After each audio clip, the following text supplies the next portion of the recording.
A paz do Senhor para todos os irmãos. Vamos dar início aqui à nossa terceira aula do nosso curso de Panorama Bíblico. E hoje nós vamos falar um pouco sobre o nosso relacionamento com a Palavra de Deus.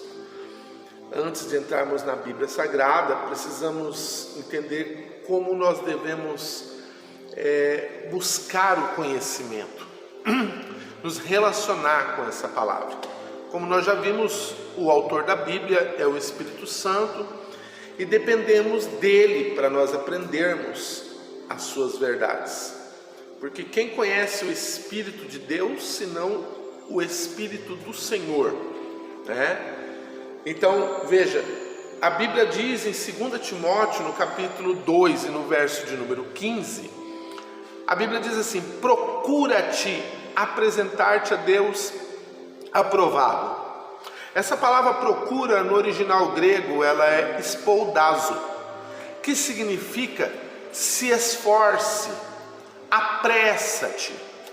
E aqui dá o sentido de uma pessoa que vai além do seu normal. A palavra esforçar é ir além das forças, né? É procurar se dedicar ao máximo para compreender. Então ele diz: procura, se esforce para se apresentar a Deus de uma maneira aprovada. E aí ele continua dizendo: como obreiro que não tem do que se envergonhar e que maneja bem a palavra da verdade. Esta palavra maneja, ela também é do original grego que diz ortotomeu, que significa cortar reto. Então manejar bem a palavra não é achar os versículos rapidamente ou achar os livros rapidamente. Não. Manejar bem a palavra é interpretá-la de uma maneira correta, interpretar a verdade de uma maneira sem distorções e sem curvas, de uma maneira reta. Então, veja, o caráter desta palavra é uma palavra de poder, uma palavra de sabedoria.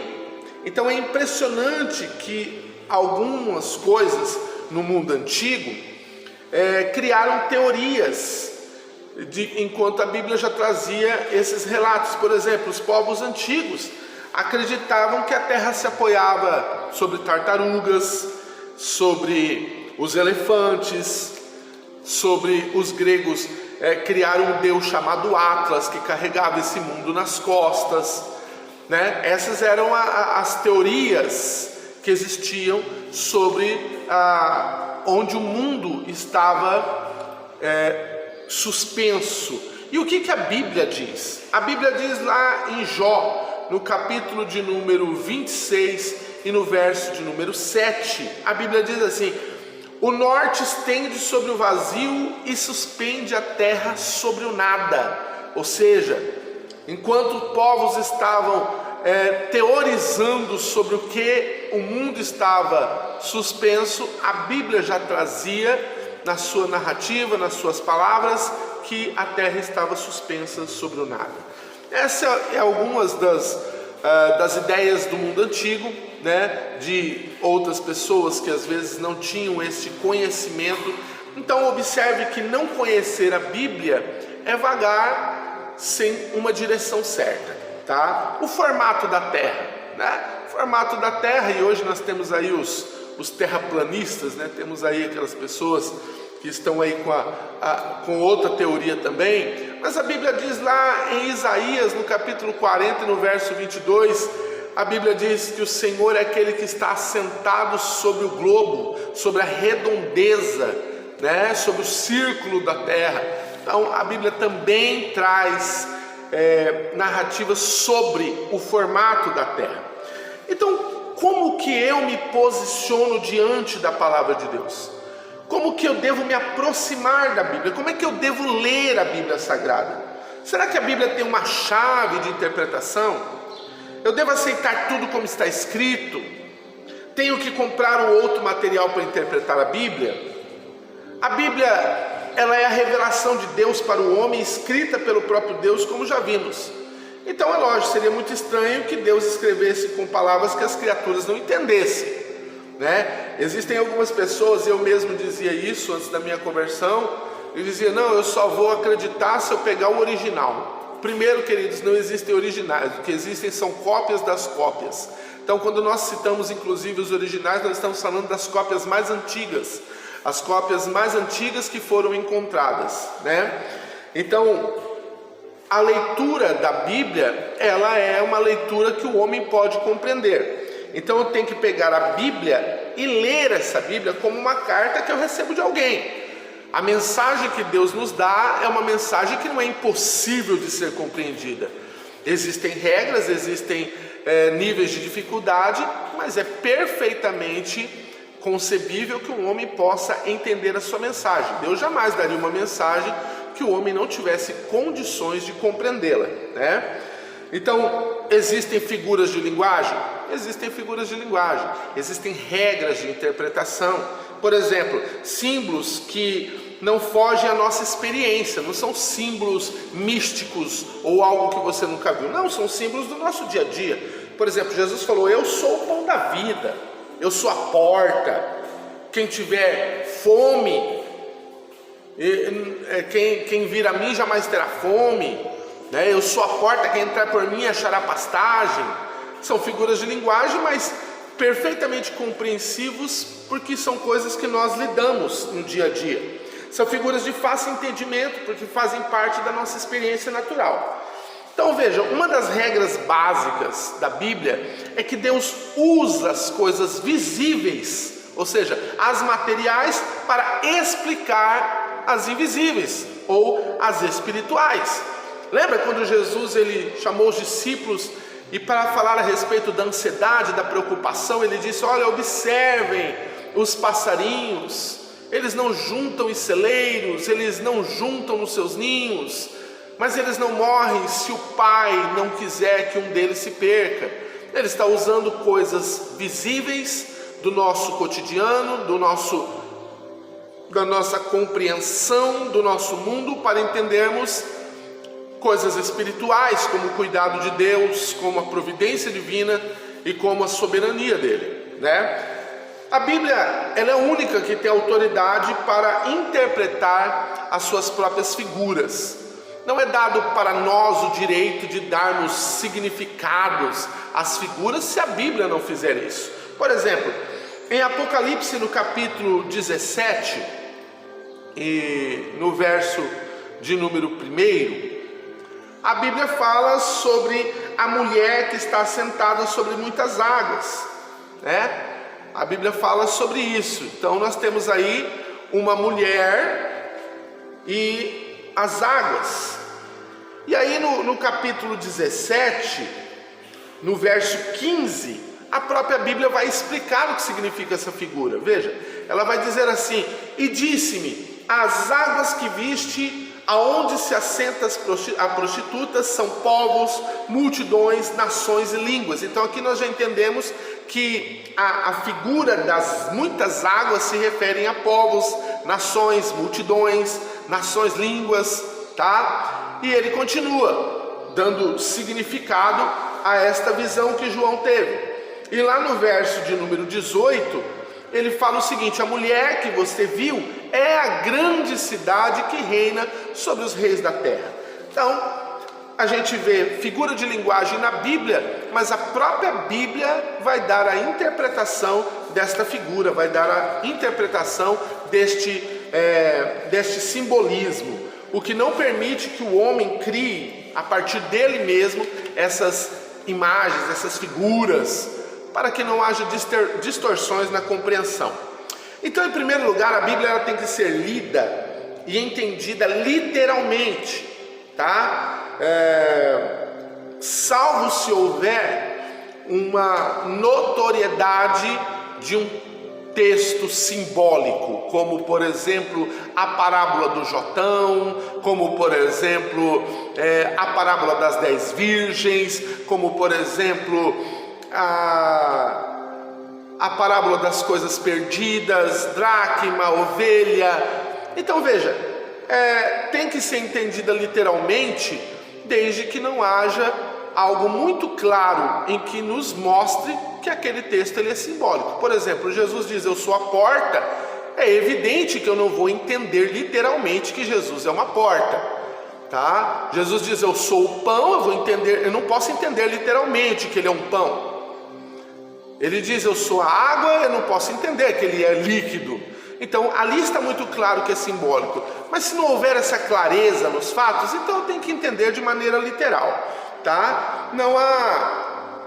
Não há outro livro na Bíblia que tenha autoridade espiritual para interpretá-lo. Então, por mais que um teólogo escreva, um doutor, alguém de muita sabedoria humana, ele não tem autoridade para dar uma interpretação na Bíblia que a própria Bíblia não me venha trazer, tá? Como era antes da palavra escrita, antes da Bíblia Sagrada? Como que funcionava o teste do profeta, né? Antes da palavra escrita, então Deus vinha, ele falava diretamente com os homens que criam nele. É o exemplo de Adão, de Noé, de Enoque, de Abraão, de Moisés, tá? Então, como que eu sabia naquela época se a palavra era vindo da parte de Deus? Por exemplo, Deus deu a Noé as medidas da arca. Moisés foi lá e registrou após o dilúvio esse acontecimento.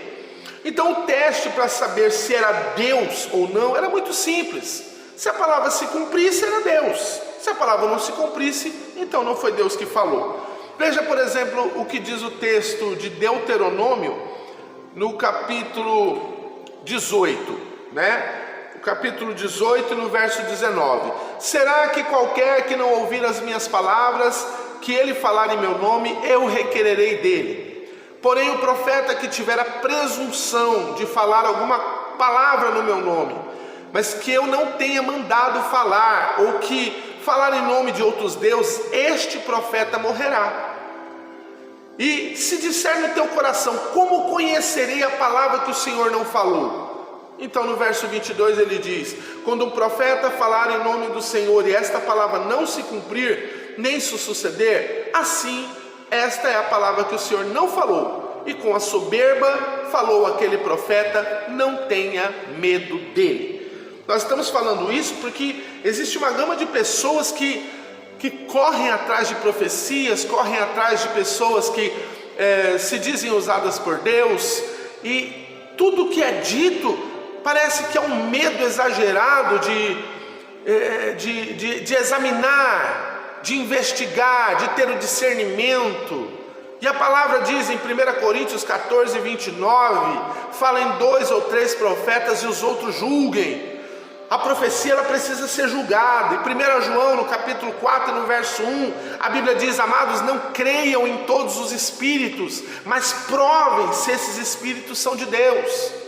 Então, a profecia eu tenho todo o direito de examinar, eu tenho todo o direito de colocar ela no crivo, à prova, para saber se foi Deus ou não foi Deus que falou. Não há pecado nisso, em provar esta palavra, não há pecado nisso.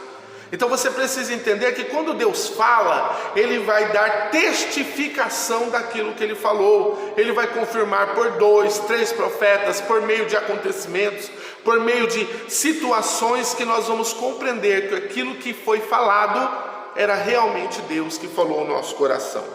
Então nós temos que entender uma coisa: a Bíblia ela é um livro que, embora ele tenha noções de física, noções de matemática, noções de português, de geografia, de história, a Bíblia não é um livro que foi escrito para geografia, para ciência, para matemáticos, para história. Não, a Bíblia é um livro espiritual, e por ser um livro espiritual, é um livro que precisa ser entendido com o coração, por meio da fé.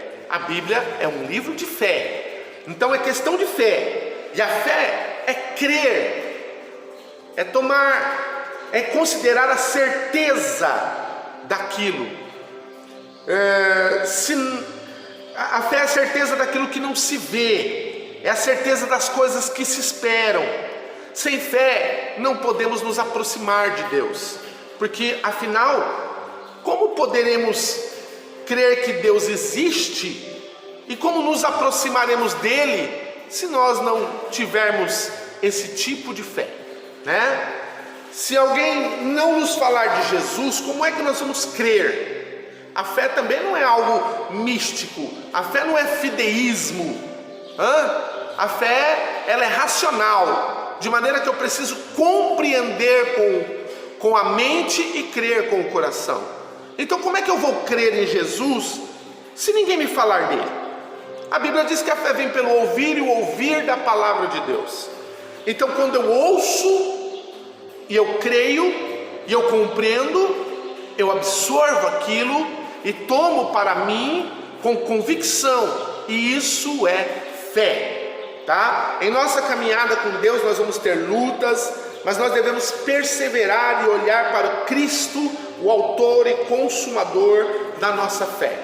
No livro de Hebreus nós temos a galeria dos heróis da fé, né? A galeria dos heróis da fé, homens que passaram por situações terríveis, mas não negaram o nome do Senhor, né? Temos a lista aqui de alguns homens de fé que não abandonaram isso. Nós temos Noé, nós temos Abel, nós temos Moisés, nós temos Jacó, nós temos Sara, né? Nós temos Isaac, nós temos José, nós temos vários e vários heróis que creram. E a Bíblia vai dizer no verso 34 que por esta fé apagaram a força do fogo, escaparam ao fio da espada e da fraqueza tiraram forças, na batalha se esforçaram, puseram em fuga o exército inimigo. Mas também por esta fé alguns dos nossos irmãos sofreram escárnios, açoites, cadeias, prisões,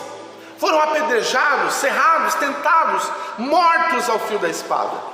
Ou seja, a fé é aquela que me dá a capacidade de suplantar a adversidade, mas também para suportar a mesma adversidade.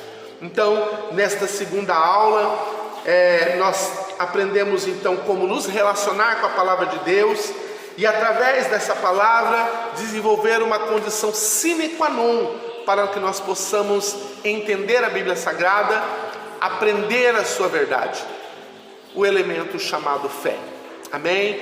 Fique na paz do Senhor e até a próxima aula. Curta, compartilhe, se inscreva no nosso canal, ative as notificações e envie esse vídeo para os seus amigos, para os seus conhecidos, seus companheiros, a fim de que possam também ir aprendendo cada dia mais da palavra de Deus. Fiquem na paz do Senhor, que Deus os abençoe em nome de Jesus.